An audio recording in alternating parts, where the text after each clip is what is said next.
Hello everybody, hi, happy Zen Mondays. I am back. It feels good to be back. My name is Stephanie Virchaux.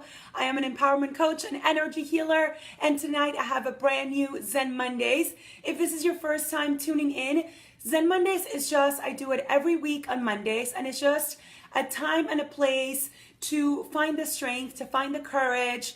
I'll share with you something I'm going through, a lesson I've learned, anything that might help you throughout the week to feel anchored, to feel connected to yourself. So I'm gonna jump right in. If you're joining in, I'm both live on Instagram and Facebook, and I always upload all of these episodes onto YouTube, so you can always look back on my YouTube and see past segments that I've done. But tonight I'm gonna talk about finding comfort through a growth period. So whatever kind of growth you're experiencing, it might be, and growth, I mean anything that could come across as challenging, like you might be going through a breakup, or you're going through, I don't know, like I'm going through a new nutrition program, and I've been growing a lot through that and what I've been learning. Maybe you're moving to a new city, maybe you want to start your own business, whatever it is that feels that's a little bit different. So tonight, the reason why I really want to talk about this tonight, Lorelai, good to see you. So I want to talk about finding growth and finding comfort through growth.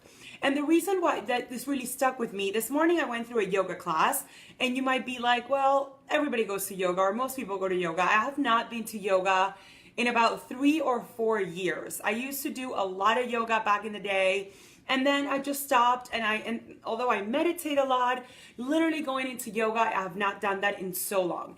And this morning, as we're like twisting our bodies and, trying to find a pose, the instructor said something that really stuck with me. And he said, as you are finding this pose and whatever it is that we were doing, he said, trying to find the comfort through that discomfort that your body is going through right now. And for a second, I'm like, what is he talking about? This is so uncomfortable. And then it kind of just hit me. He's like, allow your body to support you through the discomfort that you are experiencing. And then I just sat with it. I took a deep breath, and then I almost got teary-eyed because I truly understand what he meant. And this is what it meant for me, and this is what I'm going to talk to you tonight. So throughout our lives, throughout our journeys, through our phases, I feel like we're constantly trying to control our bodies, our minds, to whatever it is that we're trying to do. It's like we're starting a new business, we're starting a new job, we're starting a new relationship. We're trying to control instead of breathing into it and truly allow our bodies, our minds, our feelings to support you. It's like we go through whatever new chapter we're going through our lives, not trusting that our bodies, our thoughts, our minds can support us. So automatically we start thinking like, how can we control this experience? If we just allow ourselves to be in that moment and trust that our bodies can support us through that growth, everything changes. So that's what I want to share with you tonight. Right now, so I come from a corporate environment. I was in corporate for about 14, 15 years, and I was always climbing through that corporate ladder, trying to get the next promotion, trying to find the next result in my life, until I came a point in my life that I realized that's not what I'm here to do. That's not what I meant.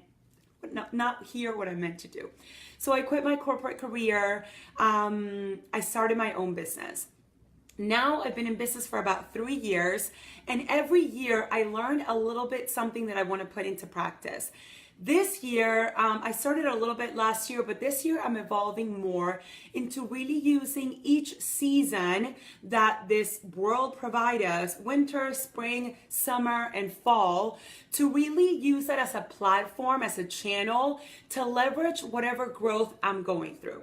So winter right now is all about hibernating. It's all about being quiet and really, really leaning into solitude, stillness. Whether you live in Miami, I used to live in Miami, and the seasons are a little bit different, or whether you're in New York or in a season that you truly experience each season, we can really learn from each season something about our own growth. So one of my spiritual teachers that I love, her name's Marianne Williamson, and she's actually running for president right now, which is so cool. But on a side note, she always says, you never push the acorn into turning into an oak tree. Just like you never push an embryo into becoming a baby, and so forth. So it's like with us, what she's trying to say there in essence is to say, we live in a world that's so full of wisdom that you're not going to push the acorn into turning into a tree because it knows that it's going to turn into this beautiful oak tree. You're not pushing an embryo into turning a baby because it knows that it's going to be a baby. We're not supposed to push ourselves into becoming our full potential because we know we are. We will become our true potential if we just allow ourselves to grow and to lean into who we are. And sometimes that means being a little bit more quiet in winter. So what does that mean to be a little bit more quiet in winter? We relax. We do more things that feel good into ourselves. Maybe we sleep more. We socialize less. That's what I've been doing anyways. Does that mean that I'm just curling into my couch and watching Netflix for 48 hours a day? Sometimes yes. Other times what feels good is to be with my private coaching clients. I'm still doing workshops, but everything that doesn't feel natural, I'm simply not going to do. I'm not going to push myself to do it. It doesn't mean that I'm lazy. It doesn't mean that I'm not motivated. It just means that right now I just want to be quiet and really embody the quiet, the stillness, the solitude within me.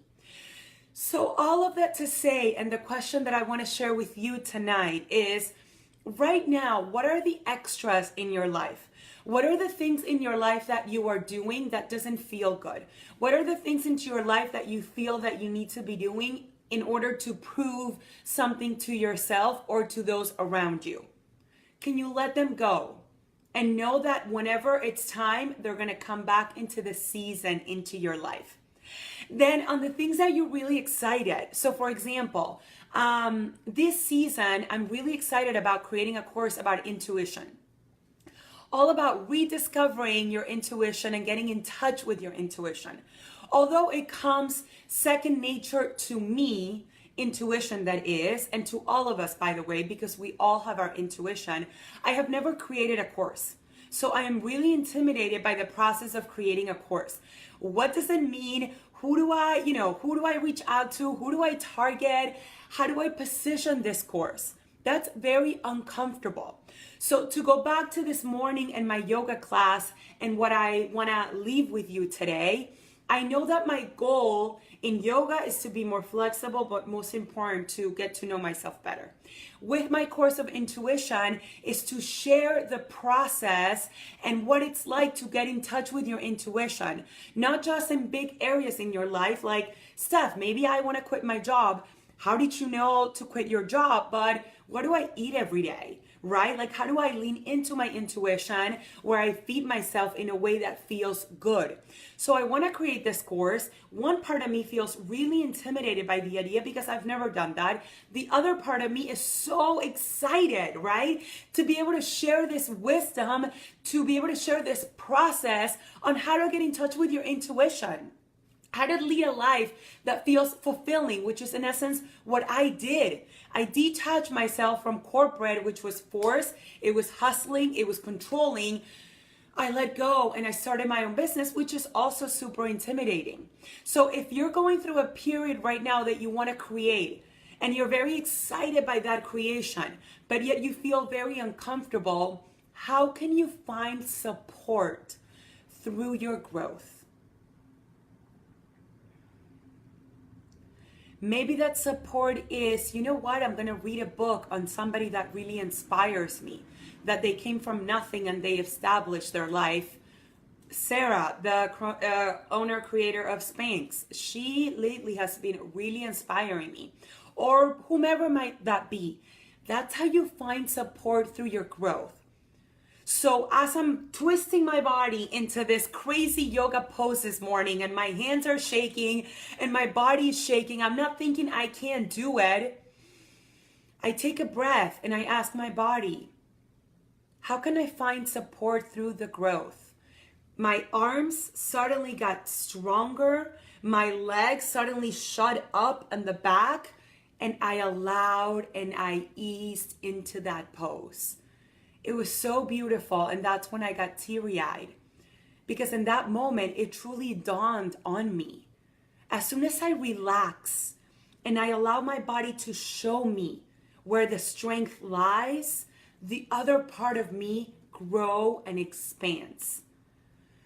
So I hope this resonated with you. Even talking about it right now, I feel a little bit shaky in the most beautiful way possible because I am reliving my yoga class, which I had so much resistance going, even though I knew I had to be there. And I'm so grateful that I listened to my intuition. I brought in my resistance. My resistance, her name is Yellow.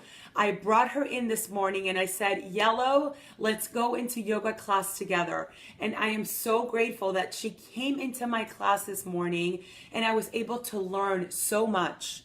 So I welcome you as you are going through your growth. Again, this might be starting a business. This might be breaking up with somebody. This might be moving to a new city. This might be having a tough conversation with a sister or a friend.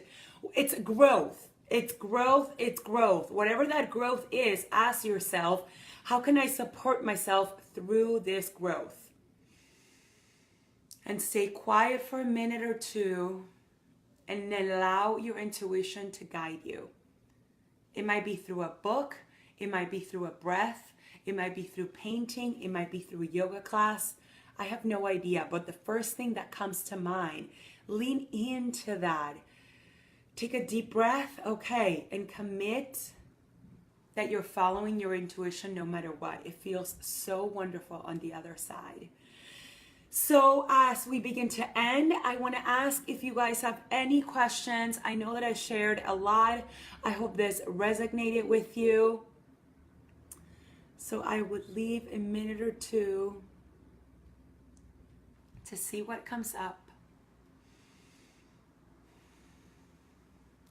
If nothing comes up, that's totally fine. It's beautiful just like it is. You can listen to this. It'll be live on Instagram for 24 hours, on Facebook as well. But I will post it by Wednesday on the YouTube channel in case you want to listen to it again. What else? This week, I have launched my experience on my 10-day silent retreat. You are so welcome, Lorelai. I'm so glad it resonated with you.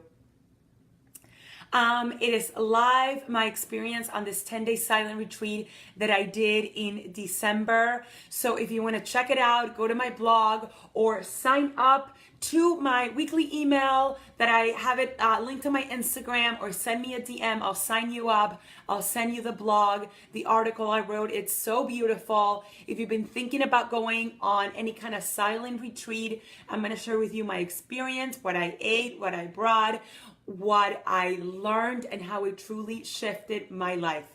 So I love you guys. I will be live again next Monday at 7 or 7:30 p.m. Eastern, every single Monday. If this resonated with you, share it with a friend, share it with a colleague, listen to it again. I love to hear your comments, your feedback. I love you guys so much. I hope you follow your joy this week. I hope you follow your intuition. And if you have any questions, let me know. Have a beautiful week. Happy everything. Continue following your joy. I'll see you around, my friends. Take it easy.